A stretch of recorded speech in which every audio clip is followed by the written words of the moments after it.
ये कहानी शुरू होती है एक छोटे से गांव से, जहां सुबह की हल्की ठंडक, पक्षियों की आवाज़ और मिट्टी की खुशबू के बीच दो बहनें, सीमा और राधा, अपनी सादी सी जिंदगी में खुश रहती हैं। बचपन में उनके लिए दुनिया बस खेतों, पगडंडियों और तालाब तक ही सीमित थी, जहां वे नंगे पांव दौड़ती, हंसती और बिना किसी डर के सपने देखा करती थीं। रात को एक ही खाट पर लेटकर आसमान के तारों को देखते हुए वे घंटों बातें करती थीं। राधा बड़े सपने देखती थी और सीमा उन सपनों को चुपचाप अपने दिल में सहेज लेती थी। माँ का साया दोनों पर बराबर था और घर हमेशा हंसी से भरा रहता था, लेकिन समय किसी का इंतजार नहीं करता।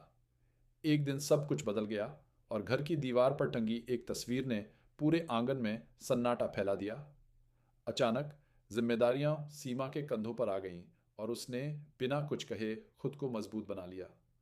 उसने अपनी किताबें संदूक में रख दी, अपने सपनों को पीछे छोड़ दिया ताकि राधा की पढ़ाई और उसका भविष्य सुरक्षित रह सके।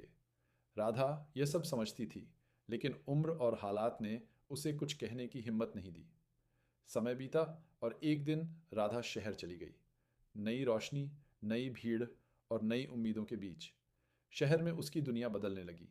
सपने और बड़े हो गए, लेकिन गांव में सीमा हर शाम उसी रास्ते को देखती रहती, जहां से कभी उसकी बहन हंसते हुए लौटती थी।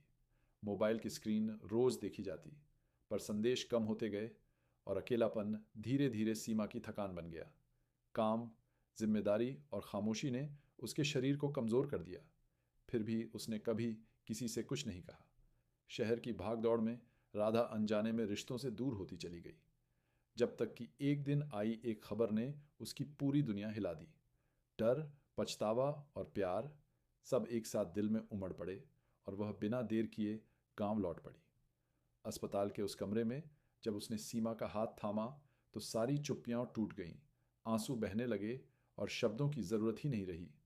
सीमा की कमजोर आंखों में भी वही पुराना प्यार था, वही अपनापन जिसने राधा को अंदर तक झकझोर दिया। खिड़की से आती धूप जैसे नई उम्मीद लेकर आई और धीरे धीरे हालात संभलने लगे। अब रास्ते फिर से साथ तय होने लगे। वही गांव की पगडंडियां, वही तालाब, वही शामें। दोनों बहनें एक दूसरे के पास बैठकर समझ चुकी थीं कि जिंदगी में सबसे कीमती चीज समय और रिश्ते होते हैं। आखिरकार राधा ने महसूस किया कि उसकी उड़ान की सबसे मजबूत जमीन उसकी दीदी का त्याग था, और सीमा ने जाना कि उसका प्यार बेकार नहीं गया, क्योंकि बहनें सिर्फ खून का रिश्ता नहीं होती, वे एक दूसरे की ताकत, त्याग और उस प्यार का नाम होती हैं जो हर दूरी, हर दर्द और हर अधूरी कहानी को पूरा कर देता है।